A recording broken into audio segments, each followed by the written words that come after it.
तो दोस्तों आज की इस वीडियो में आप सभी का स्वागत है। तो आज की इस वीडियो में हम क्लास 10th का फिजिक्स का जो पार्ट 4 है उसको स्टार्ट करने जा रहे हैं, जिसमें हम दर्पण से संबंधित शब्दावली को देखेंगे। ठीक, किसी गोली दर्पण से संबंधित शब्दावली, दर्पण संबंधित शब्दावली। ठीक, अगर कोई गोली दर्पण है तो उसका नाम क्या होगा, उसकी जो इसे जो रेखा जाती है उसको हम क्या कहते हैं। ठीक, तो इसको स्टेप बाय स्टेप जानेंगे और इसको कॉन्सेप्ट वाइज क्लियर करेंगे, या ये आपको यहीं पर याद हो जाएगा। ठीक, तो इसको देखिए, तो गोली दर्पण हम कोई भी ले सकते हैं। तो कोई भी अगर गोली दर्पण होता है, एक और गोली दर्पण जो उत्तल लेंस हो जाएगा, ये उत्तल दर्पण है। ठीक, मैंने बताया था ये उत्तल दर्पण, ये अवतल दर्पण है।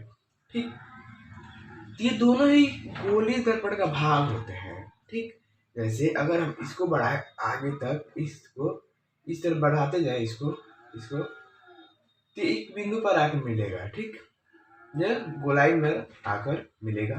ठीक, तो ये गोलाई में से मिल जाएगा, और इसको भी हम आगे बढ़ाए आगे, तो ये भी एक समय पर आकर एक दूसरे से मिल जाएंगे। ठीक, तो मतलब कि ये एक दूसरे गोली दर्पण के किसी गोली दर्पण का भाग है। ठीक, यहाँ पर गोलाई है, तो गोलाई में क्या क्या होता है, उसका केंद्र होता है, उसकी त्रिज्या होती है। ठीक, ये होता है, और उसकी परिधि होती है। ठीक, तो सबसे पहले हम ये जान लेते हैं, तो मैं इसको रफ कर देता हूं। ठीक,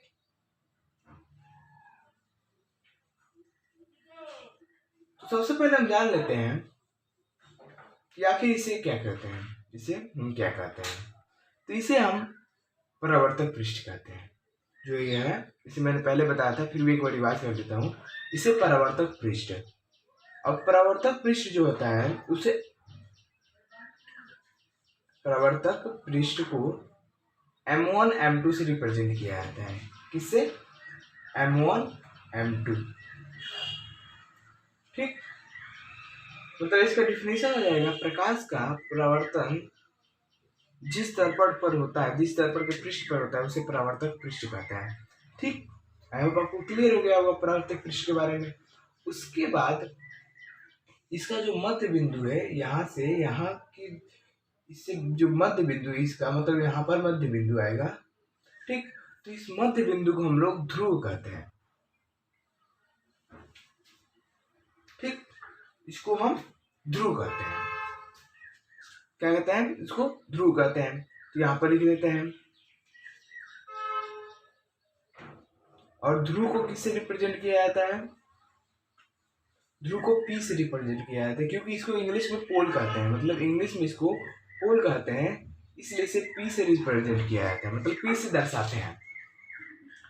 अब इसके बाद देखें, तो जब हम प्रकाश का परिवर्तन कर रहे थे तो हमने देखा था कि यहाँ पर एक रेखा जा रही थी, यहाँ से ध्रुव से होकर।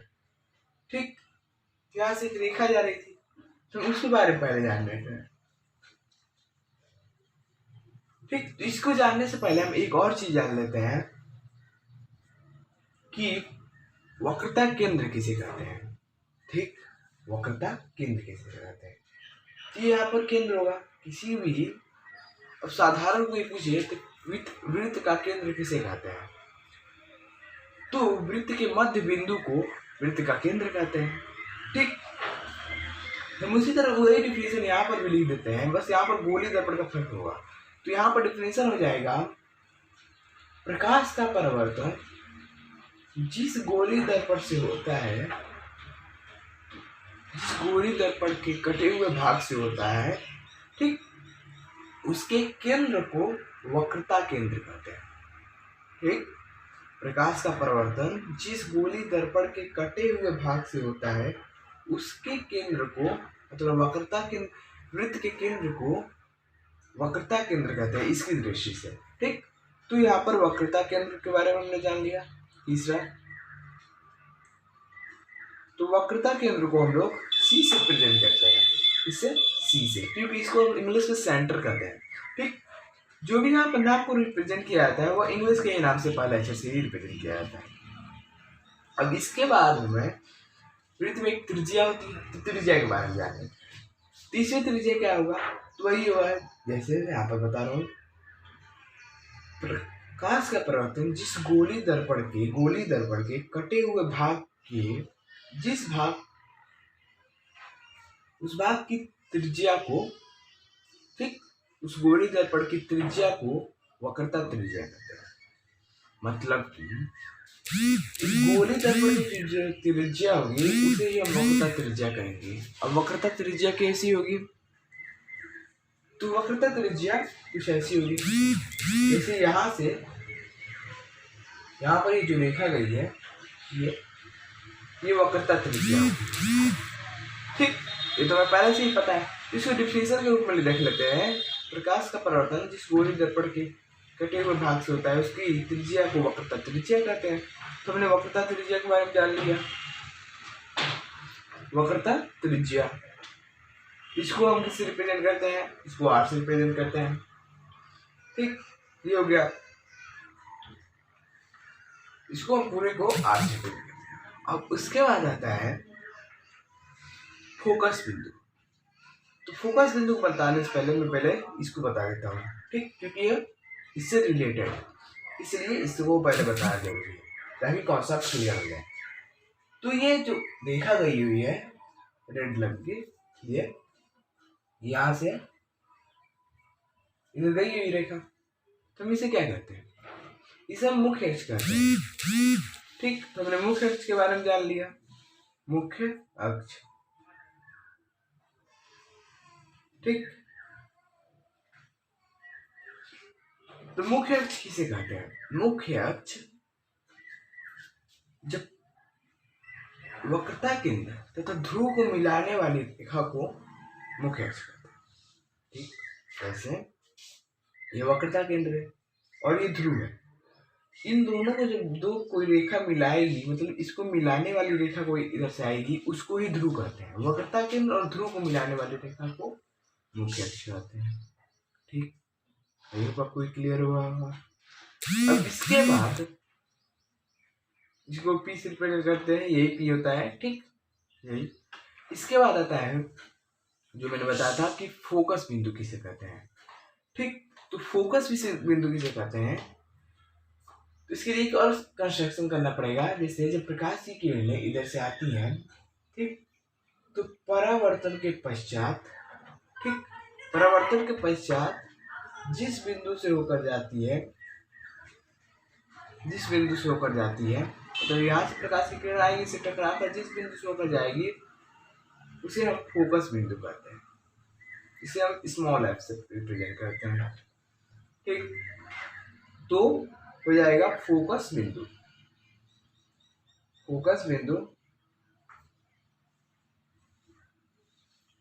इसको स्मॉल एफ से, ठीक। अब एक बार और देख लेते हैं इसका डिफिनेशन। मुख्य अक्ष के समांतर, मतलब ये मुख्य अक्ष है, इसके पैरेलल आ रहा है, मतलब ये एकदम इसके पैरेलल आएगा। तो मुख्य अक्ष के समांतर आने वाली रेखा परिवर्तन के पश्चात जिस बिंदु से होकर जाती है उसे मुख्य अक्ष, फोकस बिंदु कहते हैं, ठीक, क्लियर। अब इसके बाद आता है लास्ट डिफिनेशन जो है फोकस दूरी। फोकस दूरी किसे कहते हैं, तो फोकस बिंदु F वो P के बीच की दूरी को, मतलब ध्रुव के बीच की दूरी को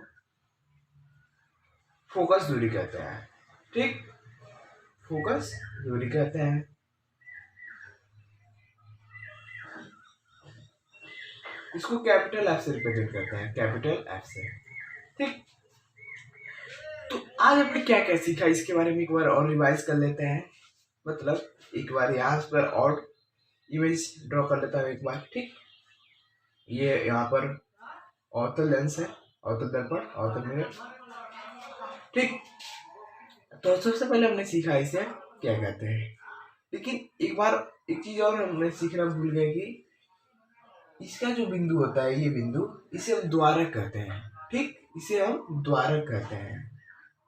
इस बिंदु को द्वारक कहते हैं। ठीक, मतलब इसको द्वार कहते हैं, द्वारक कहते हैं। ठीक, तो द्वारक के बारे में हमने समझा, इसको द्वारक कहते हैं। ठीक, उसके बाद हमने इसके ध्रुव को समझा।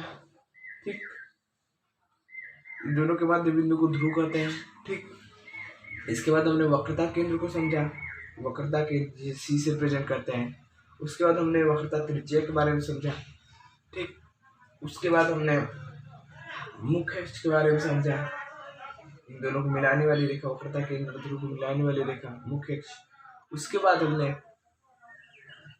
फोकस बिंदु के बारे में समझा, मुख्य अक्ष के समांतर आने वाले प्रकाश की किरणें परिवर्तन के पश्चात जिस बिंदु पर मिलती हैं उसे फोकस बिंदु कहते हैं। ठीक, उसके बाद हमने फोकस दूरी के बारे में समझा, फोकस बिंदु और ध्रुव से बीच की दूरी को फोकस दूरी कहते हैं। ठीक, इसको आप कैपिटल एफ से रिप्रेजेंट करते हैं और इसको M2 M1 से। ठीक, आई होप आपको ये डाउट क्लियर होगा और दर्पण से संबंधित जितने भी शब्दावली है मैंने इसमें बता दिया है। तो जो नेक्स्ट लेक्चर होगा हम उसमें क्या पढ़ेंगे, दर्पण से, अवतल दर्पण से या उत्तल दर्पण से 3 कंडीशन होती है। मतलब दर्पण कैसे, प्रकाश की किरणें कैसे आएंगी, ठीक, और परावर्तन होने के बाद कैसे जाएंगी, उसके 3 कंडीशन होते हैं। ठीक, तो वह नेक्स्ट लेक्चर में बताऊंगा। ठीक, प्रकाश की किरणें जैसे पहला कंडीशन तो ये हो गया, मुख्य अक्ष से समांतर आएगी और परावर्तन के पश्चात यहाँ से फोकस से चली जाएंगी। ठीक, दूसरा एक कंडीशन होता है जो इसको नेक्स्ट लेक्चर में बताया जाएगा। ठीक, तो अगर आप वो देखना चाहते हैं तो नेक्स्ट लेक्चर के लिए तैयार रहें, ताकि और इस चैनल को भी सब्सक्राइब कर दें ताकि वो वीडियो अपलोड करते ही तुरंत आपको मिल जाए। तो thanks for watching this video.